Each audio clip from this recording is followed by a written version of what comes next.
Hello and welcome to The Gist. I'm your host, Chris Vetrano, here every week to break down all the things that are happening in pop culture and interviewing the people that make it pop.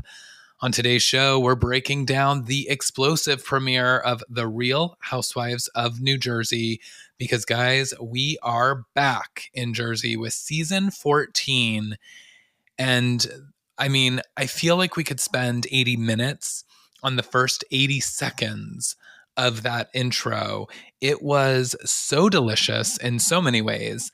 I'm still reeling, okay? And I know that we have so long to go before we get to the finale where we actually get to see what happened in those first 80 seconds, because as these Bravo shows love to do, they give us a little glimpse of what we're going to get at the finale, and then they take us backwards, 3 months when filming first started. And of course, that's what we got to kick off Jersey. But man, oh man, just to kind of cover it, we are back at RHONJ, which is a restaurant that we have come to know and love in Jersey. It is so wild because some of the most epic showdowns in the show's history have taken place at this restaurant. And at this point, I feel like the restaurant just needs to become like a historic landmark, because it's so crazy. But can we just say that Dolores is the star of this season? And I don't care what you say. I know that, people have come for me. If you listened to a couple of weeks ago on the podcast, I had my friend Emily on. We chatted about Team Melissa versus Team Teresa. I was called a tree stump or a tree hugger or whatever whatever the Teresa stands are calling themselves. But I've got to say, Dolores is our queen.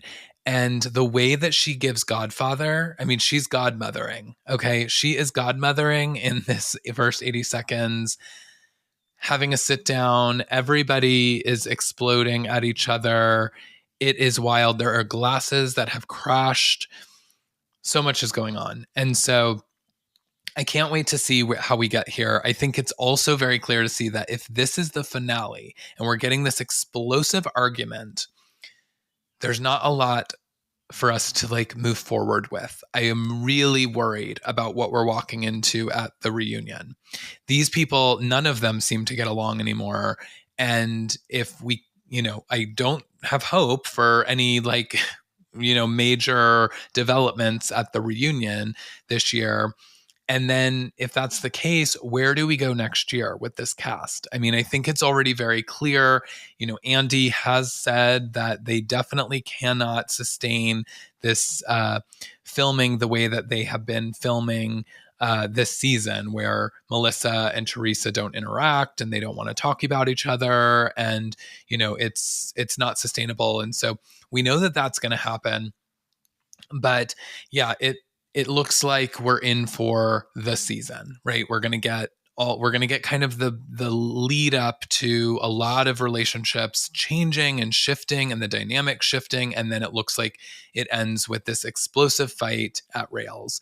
And so that is what we have to look forward to. But in this initial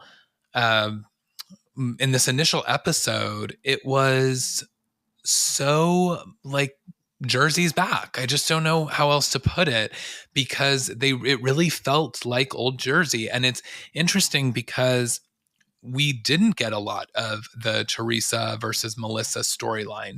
It was mentioned a little bit about how neither one of them, I think, Dolores asks Teresa, are you going to chat with Joe and Melissa at all? Are you going to interact with them? She says no. In one of Melissa's interviews, she's asked a question about Teresa and how she feels about seeing her. She basically says, I don't want to answer any, questions about Teresa this year. I don't really feel anything when we see her. And so it does appear as though these two are completely done. And, as sad as it is, I think it's almost refreshing, because it's just we're so done with this storyline. And if they both have to coexist on this show, I'd rather not have that be the storyline. So I'm interested to see what's to come and if that continues to evolve that way, but only time will tell. And so, yeah, we've got quite a season in store. We this of course this is the premiere, so there's a lot of sort of setting the stages. You're getting some like little shots of like what have they been up to, them in their houses with their families, interacting, sort of like sharing some backstory of what's happened since as they keep calling it New York, they just keep being like the last time we were in New York all together, which we know is code for reunion. Um, and so they talk a lot about like, oh, well, when we were all in New York, this is what's kind of transpired since then. Um, but yeah, a lot's going on. Okay. In some of the like introduction footage, I don't know if you guys saw this, but Danielle and her husband are, it's just like one of those fun scenes, but he's got one of those money guns and he's like, oh, it's taking me back to my 20s. And he's throwing fake money through the money gun at his like, you know, I don't know, 5-year-old, 4-year-old daughter, 3-year-old daughter. I don't know. Like that felt a little cringy. Am I right? Is anyone else feeling that? Like it was little like, why are we making a stripper joke about your own daughter? So that was an interesting, little Jerseyism. But then I felt like we got a lot of Rachel in this introduction episode. And I've got to say, I don't know, it's too early maybe to say it, but I am just getting some like real Amber and Jem Marchese vibes from Rachel and John Fuda. And really from him more so than anyone else. And it's coming across on the show, which, later in the episode, which we'll talk about, it really comes across. But he's also he's like doing all these interviews. He was just on Tamra and Teddy Mellencamp's Two Peas in a Pod podcast. And I'm like, you're not the star of the show, but he thinks he is. On the podcast, he talks about how Teresa would have no storyline without him. And I think it's just like, it's interesting because it's like, well, did he realize that Teresa's been on the show for 14 seasons and he's been on it for 2? Yeah, so I don't know if he's like fully with it. And then I just saw that he was like selling photos of himself with his shirt off to show his weight loss to People magazine. And I'm all for it, but like from what I understand, he like has had liposuction and was using weight loss products, which like I have no qualms about either of those things if that's what makes you feel like confident. But like, what is the story? Why are we publishing photos of yourself in People about your weight loss journey? And I don't know, it all reads too thirsty for me. So yeah, I'm not really sure why we're getting so much of them, but I'm guessing it's because they do end up becoming the center of a lot of the drama. In those first 80 seconds, Rachel calls Teresa out for her hot dog lips. And I'm just like, and then also her grandmother is talking about her when she refers to Jen Aiden as, oh, nose job Jen. And I want to be like, are you looking at your own granddaughter? Like, there isn't like both. Rachel has the fakest lips, like the most duck mouthed mouth, and the fakest nose. And it's wild that she's like flinging these insults in a way that is like, feels a little close to home for you. So yeah, I'm not sure how I'm feeling about all of that, but they are not my favorite on the show. I'm gonna say that right now. I could take them or leave them, and I would be happy if this was their swan song and we all realize their true colors and see the food is gone next year. I'm calling it early. This is how I feel after the first episode. But we get like some lunches, we get some dinners, we get like some of the folks like back together again. We see, that Teresa and Louis have been together for a year. Both Teresa and Melissa are getting ready to send their daughters to college this year. So we're setting up for that. And What else? What else is kind of going on? Marge is just kind of like, marging. I don't know. She like showed up at Jen Fessler's house with her new drink product. Again, feels very thirsty, feels like she's there to promote her product. There's like a lot of just like setting the stages of like, how are all these relationships doing right now?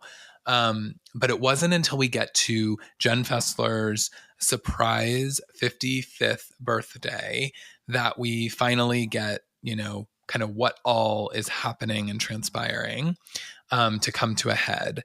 So, we finally see them all interacting as a group for the first time.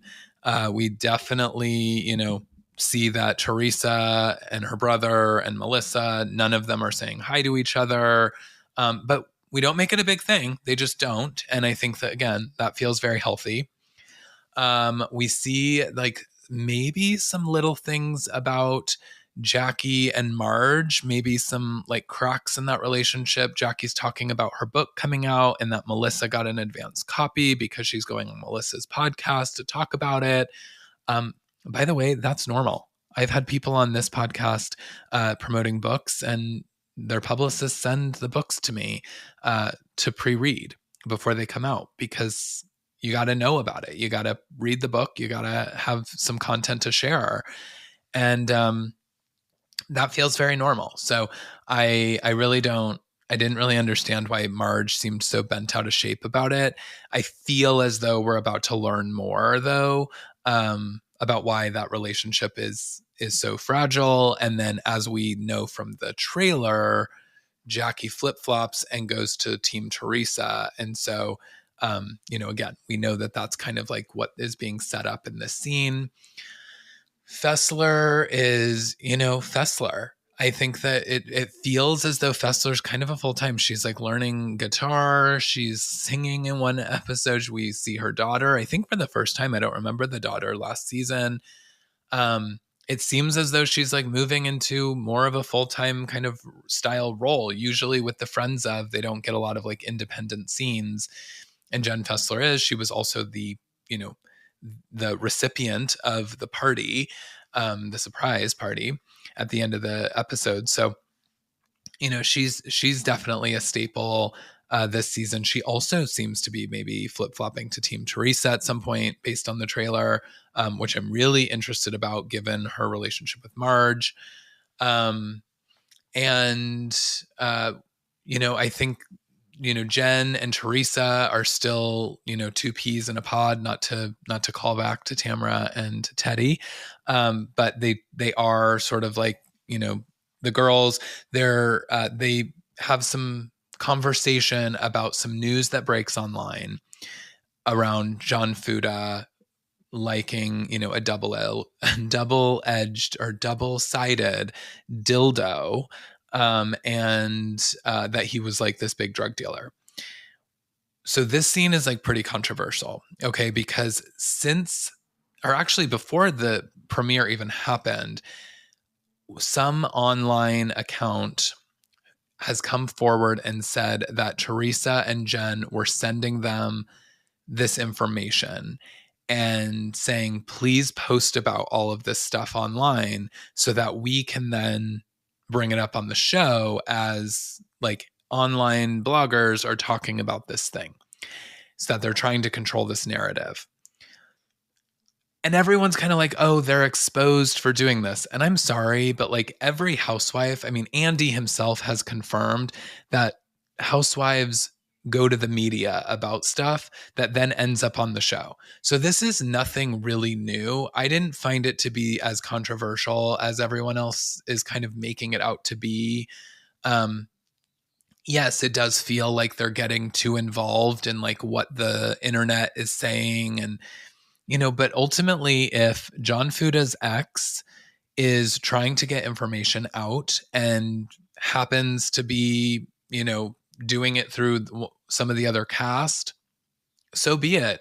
And to be fair, John Fuda himself said that Teresa wouldn't have a storyline without him. And I'm actually going to turn that and say, maybe he wouldn't have a storyline without Teresa and Jen having done that. Because again, what would we be talking about and why would they be so controversial as characters if we weren't talking about these rumors? So, you know, I think that that's the nature of the game, unfortunately, especially now with, the Bravo universe online is so big. You've got all these bloggers and all of these, Bravo accounts and all the things that are so dedicated to like digging up dirt that like that is kind of the nature of all of this now. If they have housewives in their back pocket or they have cast members in their back pocket, it is what it is. It's like a couple of years ago, that was the whole fight between Lindsay and Paige at the reunion for Summer House. Is that she was like, I know that Lindsay has these publications in her back pocket and shared this information about the wedding that like didn't even technically happen, but like there wasn't anyone at the wedding that would have like known that other than Lindsay. And it's like it is what it is. Yeah, there's rumors. The media now has it. How have they got those rumors and how they ended up posting them? I don't find to be the most controversial thing in the world. But anyways, I digress because now we're actually seeing it play out on the show where Teresa and Jen are in the car talking about this news coming out online. And apparently this all comes from John's ex. And, the fight sort of kicks off because Teresa and Rachel are like essentially kind of having this like sit down at the party where she's just saying like, hey, our husbands need to just like squash the beef. And Teresa's like, Louis tried to do it before the party. John didn't want to do it. He said, we'll just chat at the party. Louis didn't think that was an appropriate thing, which by the way, that is kind of like the more mature thing to say, like, I'm not going to come and fight you at someone else's party. Because we know that it's going to turn into a fight. So he tried to like, take him out.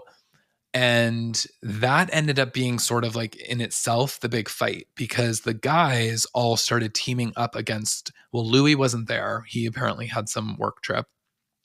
And Polly, Dolores's man, was going to bat for him and was like, hey, I saw the texts. I know that he tried to like clear the air with you before coming to this party. You said no, let's hash it out at the party. That doesn't feel like the right thing. And Louis and Polly and John Fuda get into it. It gets heated. They're, throwing fucks around and ready to like go to blows. Dolores, steps in and is like, we're out of here. Like, you're too heated. This is too much. And I was on team Polly in that conversation because I do agree that the party was not the place for that conversation to happen. Unfortunately, it ended up happening even though Louis wasn't even present for it.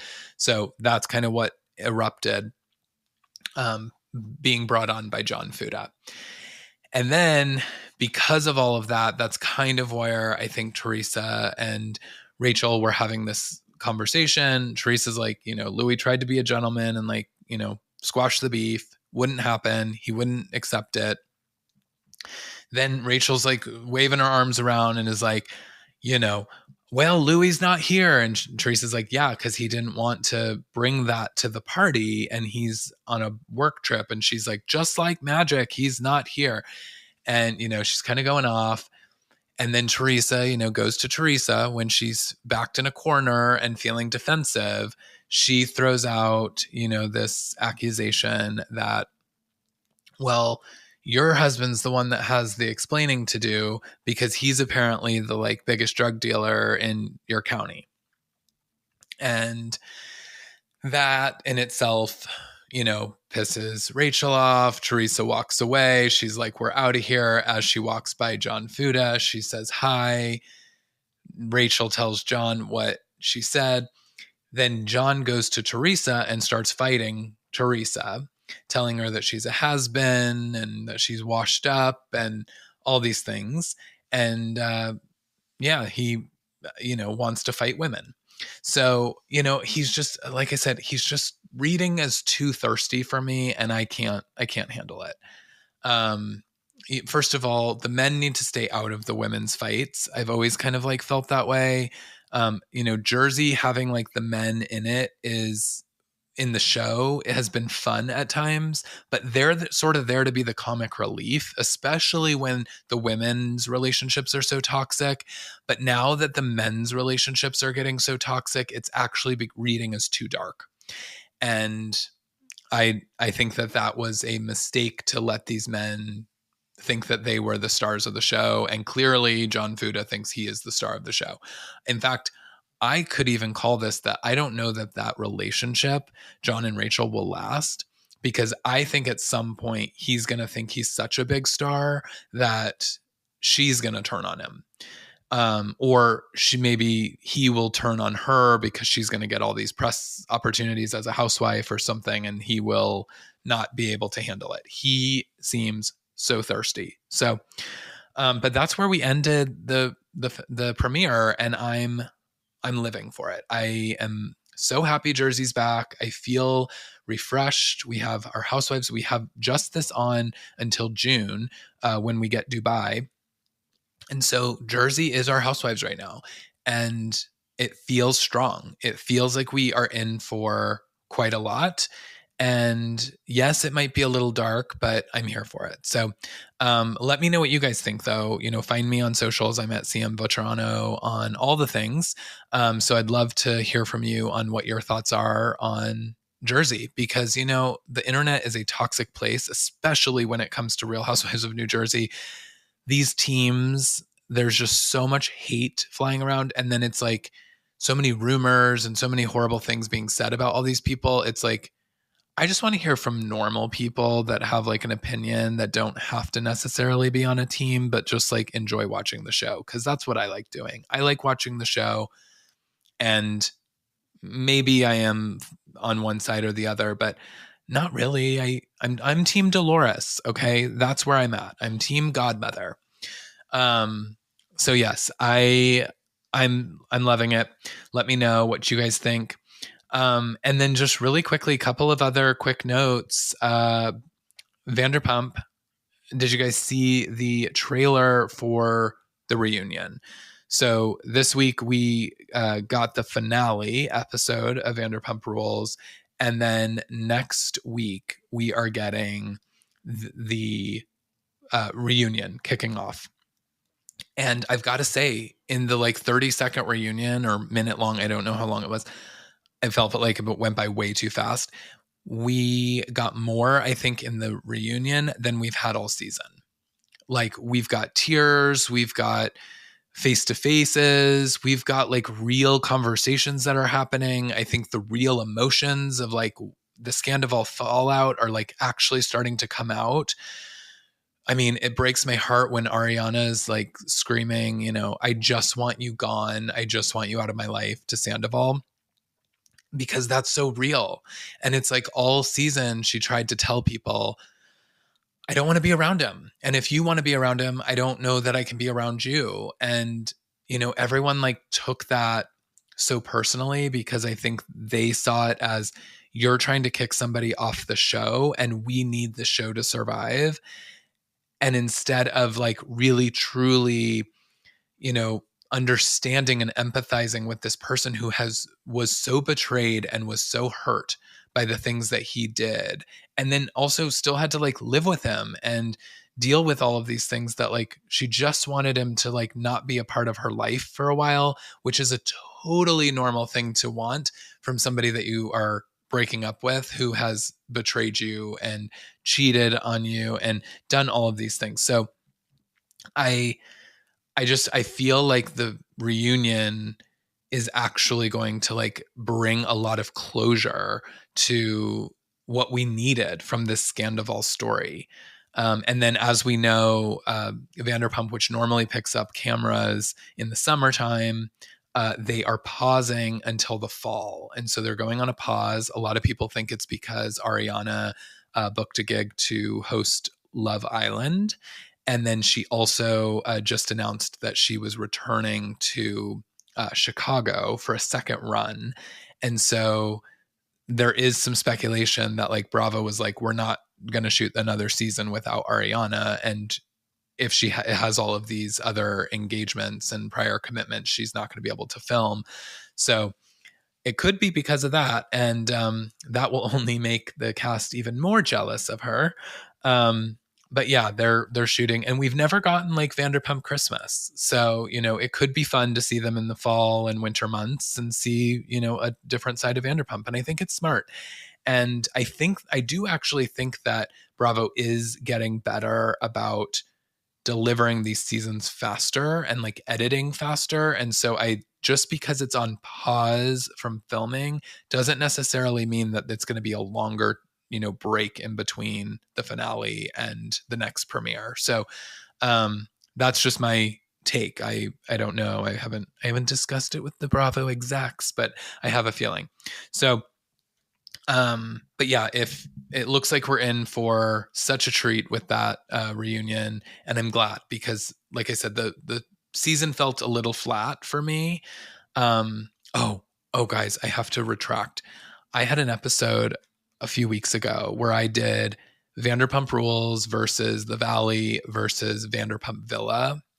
And oh my God, I put Vanderpump Villa on top, then The Valley, and then Vanderpump Rules because I just felt like Vanderpump Rules was not delivering. And I had only seen, I think, the first like 3 episodes of Vanderpump Villa. And I was like, it's super artificial. It's as artificial as like, the Selling Sunsets and things. Like it's so manufactured to be a show. But there was like something about it that just like the energy felt new. And I think it was that I had like new casts. Like I was like, oh, we've got a new Stassi and Jax, and we've got a new, Katie, and we've got a new this. And I was just like, I was enamored by it. And so I put it at the top of my list. I completely have to change that. I like have to retract that entire episode. I like almost need to go back and edit the episode and go like, hey, by the way, none of what I just said turns out to be true. The Valley is firing on all cylinders. I am so excited about the Valley. It is number 1 for sure. And it's not even like Jax and Brittany, because like they seemed like they were kind of the center of the promos leading up to it. But my God, there's just so much that show is delivering, and I'm loving it.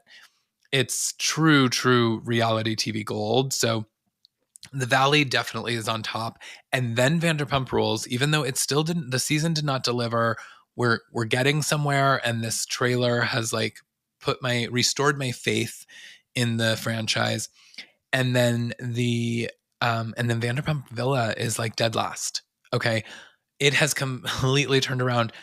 It is so overly manufactured. And I now like I think I have like a couple in the queue that I haven't watched, because the last few that I did see, I was just like, this is so boring.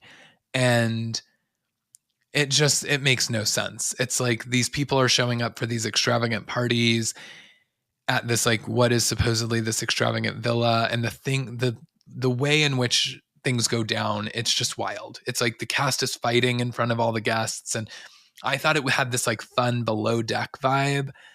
It's not anything like Below Deck. At least on Below Deck, you've got like true yachties, and you've got true sort of like, socialites or whatever that are on these vacations. This is nothing like that. These are all just paid actors that are there for a storyline, and it's so bad. I can't believe that I named it number 1. I'm so sorry to all of you listening. And I'm sorry if you had sat through that episode and completely were screaming at me, telling me to like open up my eyes, because my eyes have been opened. Okay. I am with you now. But yeah, the Valley is amazing. Vanderpump, can't wait to just watch through that reunion. I don't know how many parts it is though. I hope it's 2, because I feel like we don't have enough content from the season for 3. But Bravo loves to extend those things. And then yeah, whether or not I finished Villa, we'll see. I got to get real desperate. But speaking of artificial drama, so again, I have watched all of Selling Sunset. I don't even know why, because like it is truly like The Hill. It's like The Hills on steroids in terms of like manufactured storylines. And somehow, somewhere, someone said, I can't believe you watch all the Housewives and you don't watch Selling Sunset, because there are some great characters on there and you would love it. And I watched it and I was like, yeah, it's good, but I didn't love it. And I couldn't tell you, outside of Chrishell, and Christine, obviously, who's not even on the show, I don't really know any of the other players really. And I'm not drawn to it, but I know why, because I have a problem. I have a real problem, guys, and thank you for being with me and supporting me on this journey. But I can't stop reality programming once I start it. It's I have to see it through the entire arc, and which is why I will ultimately finish Vanderpump Villa. But I definitely was well, I'm not going into Selling the OC, because I was I'm not going to double dip into this pond. I already wish I wasn't in it. And I've officially started it. Yeah. I don't know why. I started seeing all these things online about this new, I think, 3rd season. Wild stories coming out about the cast. And while it's probably all made up for TV, I can't get enough of it. So now I'm starting at season 1. And you're going to be here for the ride. So I'm in season 1. Only, I think, a couple of episodes in. So I'm just kind of learning the characters. But yeah, Selling Sunset, I'm in. Call me in. I still would say that Buying Beverly Hills is better than both, but remains to be seen. Maybe I'll, have to retract that statement soon. So yeah, so that's where I'm at. Jersey, happy it's back. Vanderpump is giving. I am feeling fed, even though I don't feel we have so many shows. Below Deck is really great this season. Loving watching Summer House play out. I'm ready for the Carl Lindsay stuff to just sort of drop and us to kind of see the fallout, though I don't know if that's just the finale and then we're not going to get much. But yeah, I feel fed from Bravo right now. But here I am going to Hulu for Vanderpump Villa and Netflix for selling the OC. So maybe I have too much time on my hands. But it's summer, or it's almost summer, and I'm loving the outdoors too. So I don't know how I'm fitting it all in. How do you guys do it? But yeah, anyways, that's my thoughts for the week, what I've been watching, and of course, recapping that birthday bombshell that we got in the season 14 premiere of Real Housewives of New Jersey. So again, let me know your thoughts. Let me know what you guys are watching. If there's anything I'm missing, of course, let me know. I'll probably resist at first, and then Selling the OC, I will dive deep in. So yeah. So until next week, it's Chris Vetrano. I hope that you all are well. Follow me on CM Vetrano on the socials. And yeah, talk to you all soon. Bye.